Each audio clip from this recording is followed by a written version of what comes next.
Thank you very much, Claire, and thank you very much for inviting me to speak here this morning. I hope I can share a few thoughts, a few ideas that will get some creative thinking going, give you a few things to take away to discuss during the rest of the day.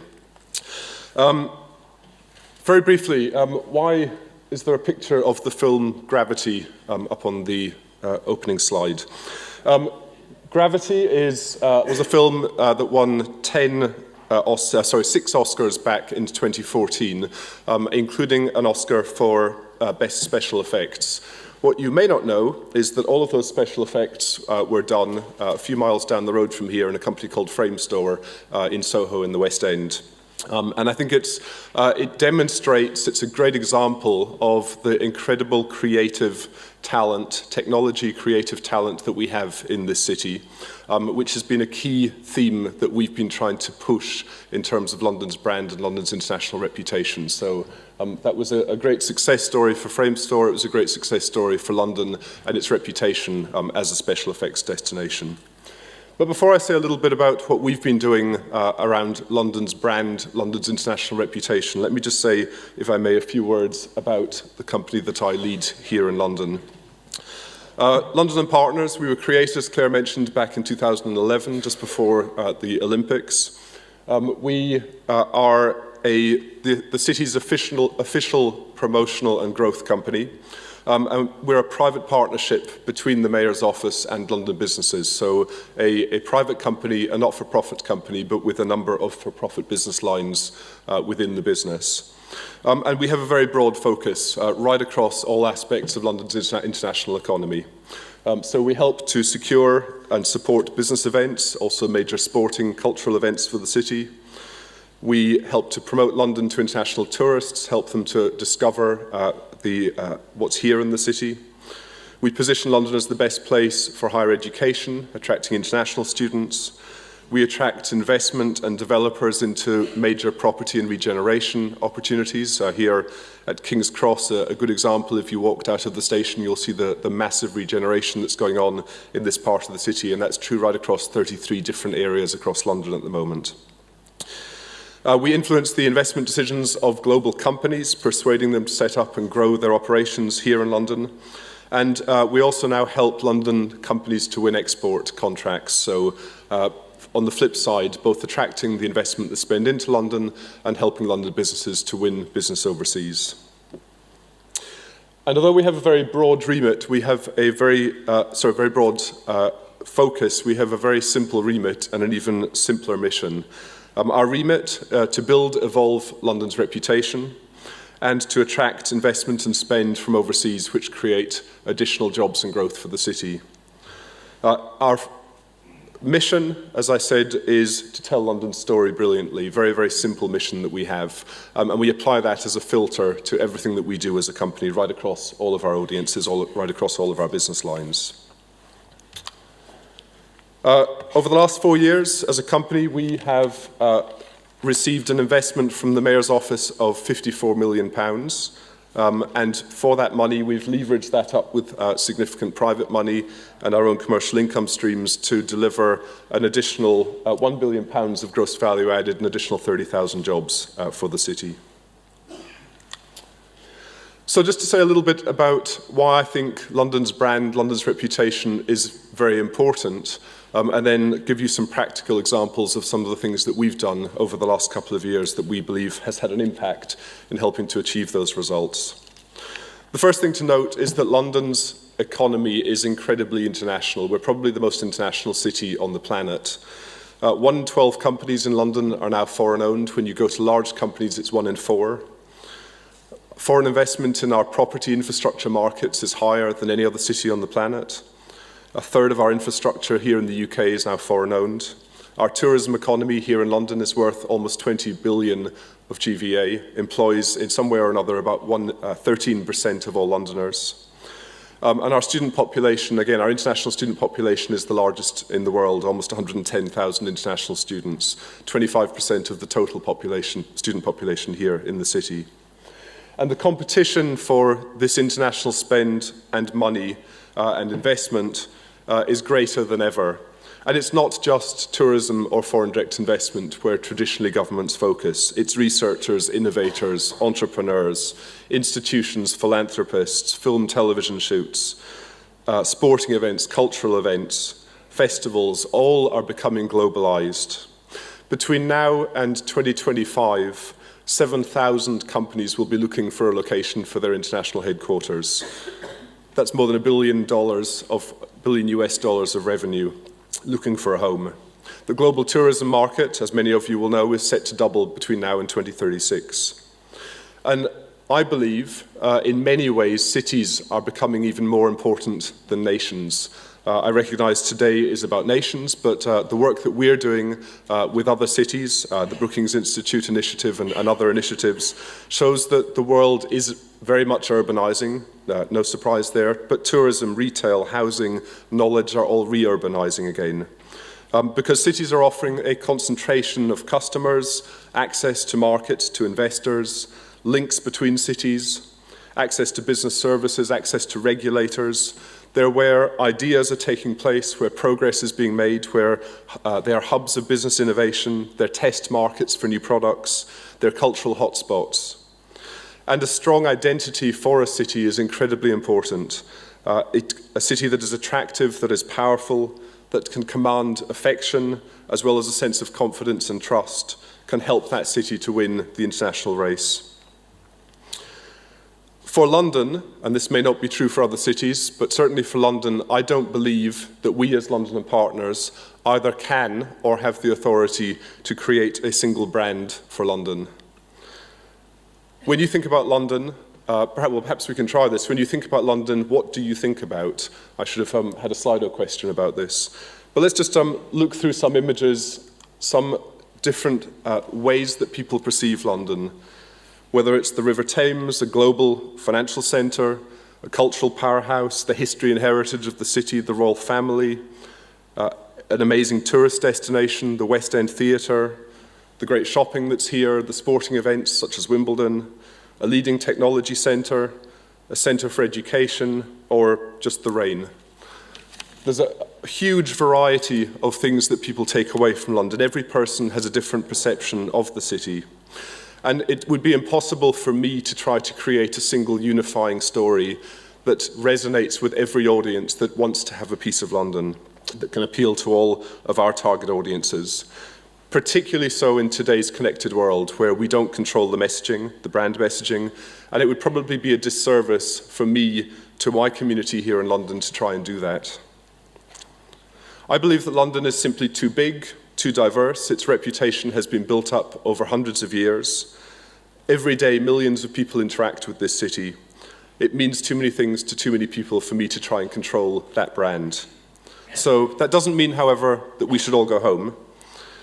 There are three things that I believe influence the way that people perceive London. These, again, are well-trailed, but often not very well executed. Firstly, what we say about London. That's probably the least important. Secondly, what others say about London, which is more important. And finally, what London does and what it demonstrates to the world and what it says about itself. So our job at London and Partners is to tell those amazing stories about what London is doing, to do it in a way that our audiences care about, to base the messaging, the marketing on detailed audience insights, on detailed audience segmentation, whether demographic, geographical, or increasingly using big data through personalization. 3 years ago, the Mayor asked us at London and Partners to focus on three particular areas of London's reputation. It was back in 2011, the end of the global recession, towards the end of the global recession. We had lost a lot of jobs in the financial district here in London. Unemployment had risen up to about 10%. It's now fallen back down to just over 5%. But there was a sense amongst politicians, a sense in the media that London had perhaps become top-heavy, that it had been over-reliant on financial professional services at the expense of other parts of its economy. So the Mayor asked us to focus on three areas: London as a leading technology centre, London as a leading medical and life sciences centre, and London as the world's cultural powerhouse, culture being the #1 driver for visitors coming into the city.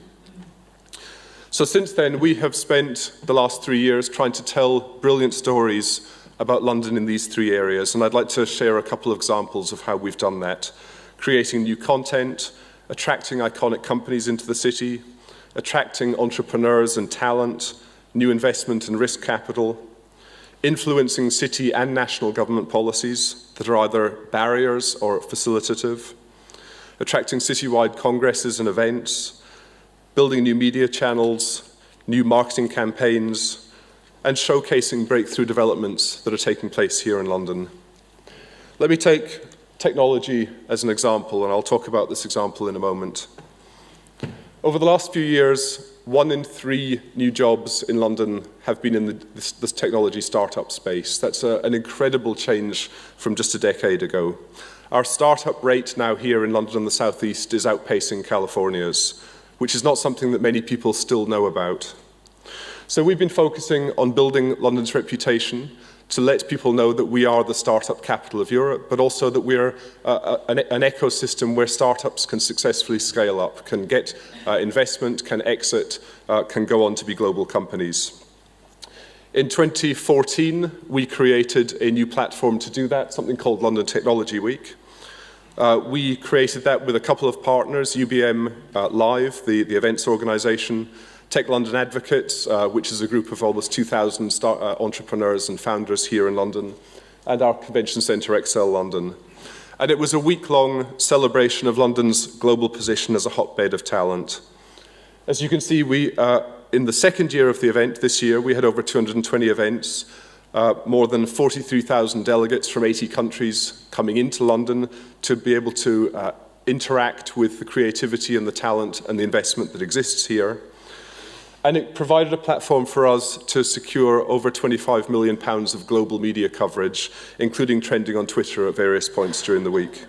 So it helped us to tell London's entrepreneurship story, London's scale-up story.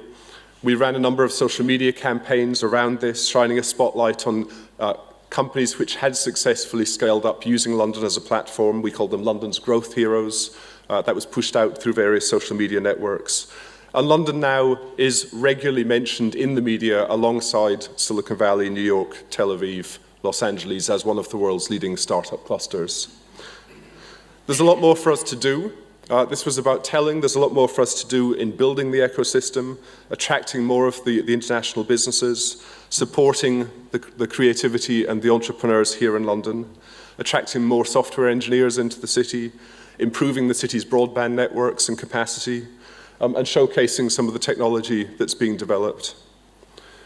And I'm just going to take a very brief break and to show you, really try and explain and show you what happened during London Technology Week, the sort of buzz that we were able to create here in the city and that we were able to push out to a global audience.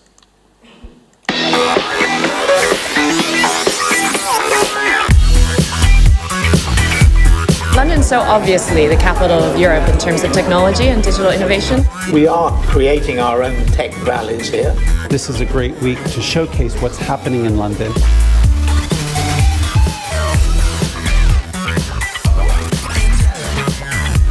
London is such a fantastic city for attracting new talent and retaining the talent you have. We're looking at virtual reality, we're looking at educational technology, and tomorrow we're an event on smart cities. Stand by, because this is big stuff.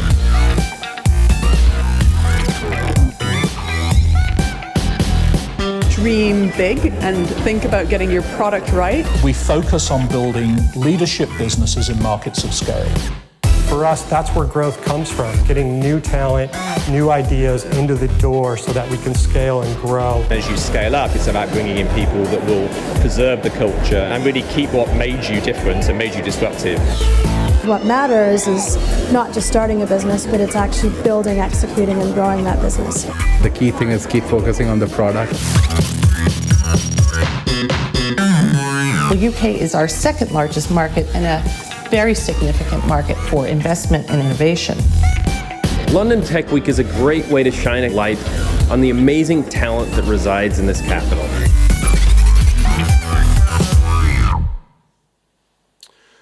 And the nice thing about London Tech Week is not only did it provide a great platform for us, it's an asset that we can now monetize to provide an income stream back into the city. I know a lot of people here today will be focused on the tourism economy, a very important sector for London.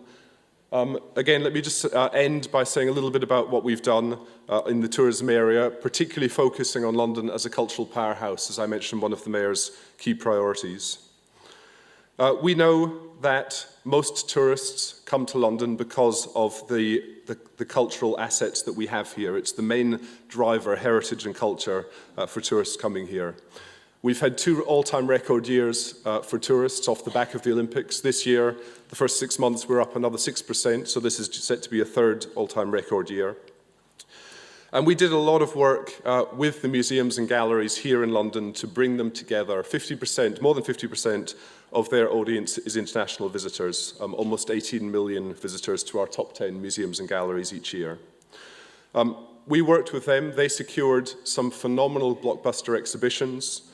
Goya, the birth of the space age, the Russian space age, The World Goes Pop, the Alexander McQueen Savage Beauty exhibition, incredible exhibitions that were taking place over the summer, over the autumn this year.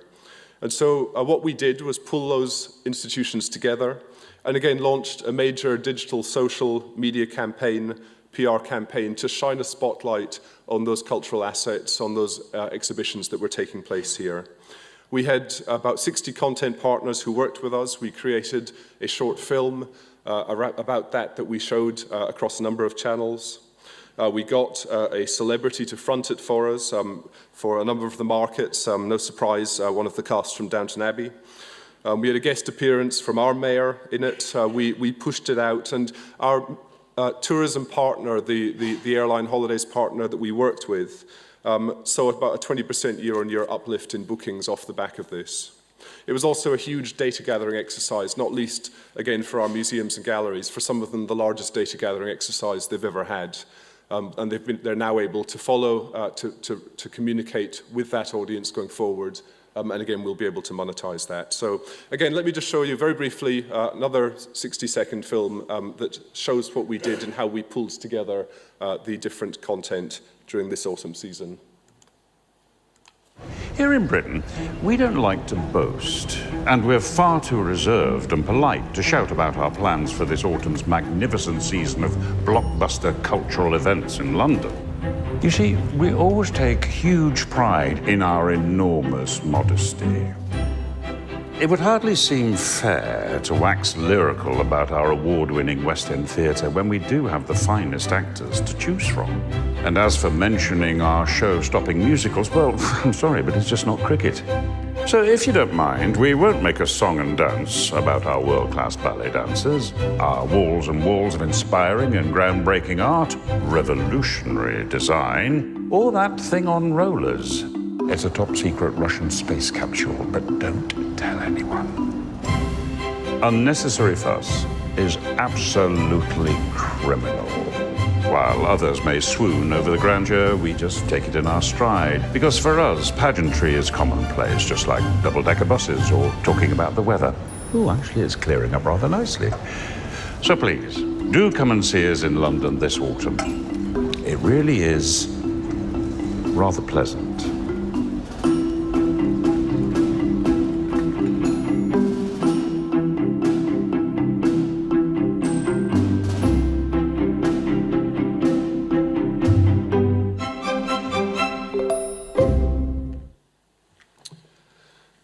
And that was an example of a partnership that we did also with our national government colleagues. I know that Conrad, who heads the Great Campaign, will be with you later today, I think later today, so you can also hear from him. I will wrap up at that point. I think my time is almost up. I haven't provided a large theoretical framework for you on city branding. I have hopefully shared, however, some thoughts on how we've approached it in London. It's worked for us. It's something that's had an impact in terms of driving wealth, driving jobs into the city. It's been very much focused on storytelling, focused on what London does. We saying what London does, but very importantly, getting other people to say what London does. I'm leaving you with an image of one of the other blockbuster exhibitions this autumn. Those of you who were here were fortunate enough to go to the Alexander McQueen Savage Beauty exhibition. It was the most popular in the Victoria and Albert Museum's history. 480,000 tickets sold over a 21-week period, and the museum ended up having to open 24 hours a day during that season to accommodate the volume of people. So a great success for the V&A, a fantastic exhibition showcasing London as a cultural centre. Thank you for listening. I hope that was of interest, and I'm delighted that this conference is taking place in London, and I hope you have a very successful day. Thank you.